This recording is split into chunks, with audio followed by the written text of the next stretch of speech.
totoong mundo naman, nagpunta ang babaeng nagkagusto kay Hizutome or Sunraku sa isang game para hanapin siya.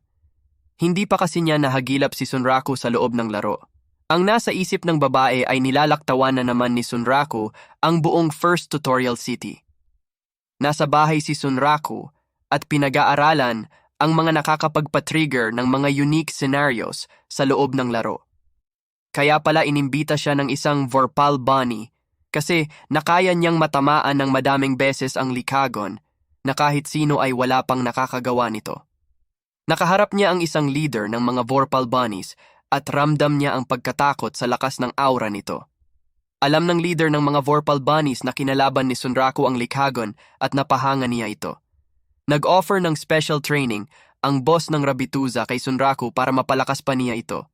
Hindi naman nagdalawang isip na tanggapin ang offer na special training ng boss dahil may malaking chance na makakuha siya ng special buffs at mga unique spells sa training. Ipinagkatiwala ng boss ang training ni Sunraku kay Emul, ang anak ng leader. Bumalik na sila sa Secondale City galing sa Rabituza kasama si Emul na isang unique monster. Sa isang lugar, may nakita silang isang low-level monster na papunta sa kanila pero nang makita ang cursed mark ng Lycagon, bumalik at napatakbo ito papalayo sa kanila.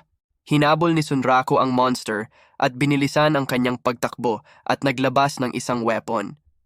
Ang plano ni Sunraku habang hinahabol niya ang monster, kung biglang mag-iba ng direksyon ng monster, dun na niya titirahin. At biglang nag-iba na nga ng direksyon ng monster at tinira niya ito gamit ang kanyang sandata para mapigilan ang pagtakbo at dun niya titirahin gamit ang kanyang pinabilis na galaw at tinusok ang monster sa katawan gamit ang kanyang Vorpal weapon. Nagtagumpay ang kanyang plano.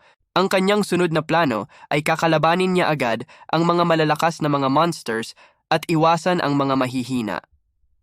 Sunod niyang nakaharap ang tinatawag na Mud Digger Monster. Lumabas na ang Mud Digger Monster pero natrap si Sunraku sa mga matitigas na putik. Nakaharap na ni Sunraku ang area boss na tinatawag na Mud Digger. Labis ang pagkatakot ni Sunraku sa lakas at laki nito. Nababahala siya sa kanyang kalagayan dahil ang dalawang mga paa niya ay nakabara sa putik. Mahirap para sa kanya na makagalaw ng maayos at mabilis. Nagdive sa ilalim ng putik ang monster at sinusugod sina Sunraku at Emul. Nataranta na sina Sunraku at Emul dahil nabara ang mga paa ni Sunraku sa malagkit na mga putik. Bago pa man sila matamaan ng Mud Digger, ginamitan ni Sunraku ng slide move ang mga binti niya para magawang makaiwas ito sa mabilis na pagsugod ng monster. Ang slide move ay isang galawan na kayang umiwas na patagilid gamit ang mabilis na paggalaw.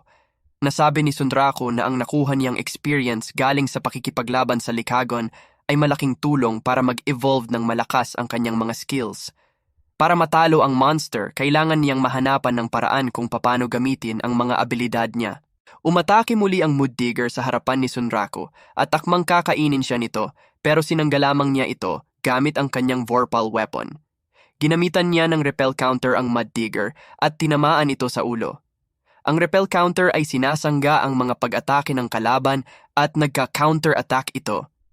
Ang kanyang evasion ability ay nagamit na niya at may 10 segundo pa bago pa niya ito magamit muli.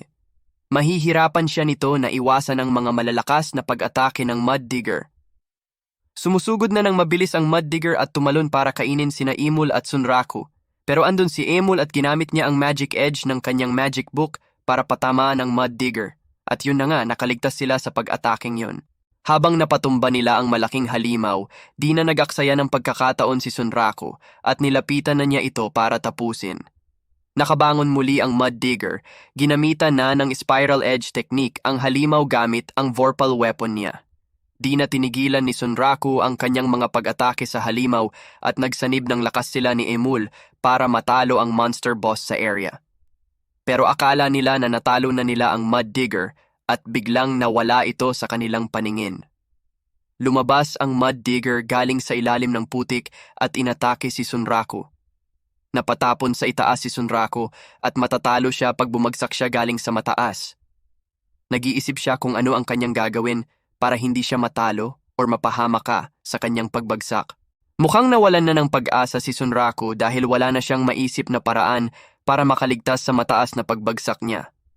Pero naglabas ng magic scroll si Emul at ginamitan niya ito ng Meteor Fall ability para hindi masyadong malakas ang impact ng pagkakabagsak ni Sunraku galing sa mataas.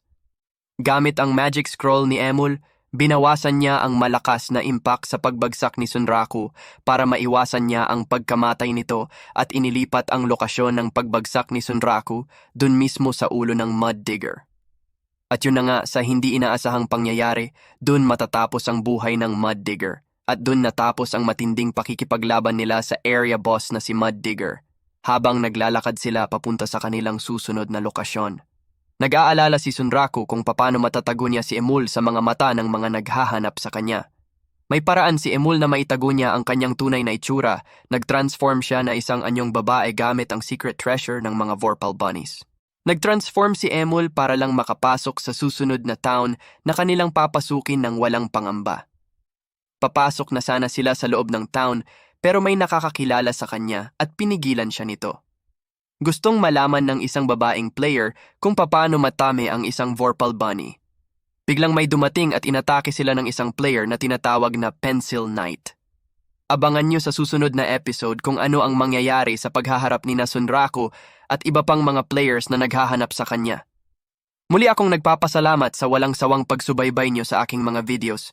Sana ay hindi kayo magsawang sumuporta sa aking channel at sabay-sabay tayong aasenso.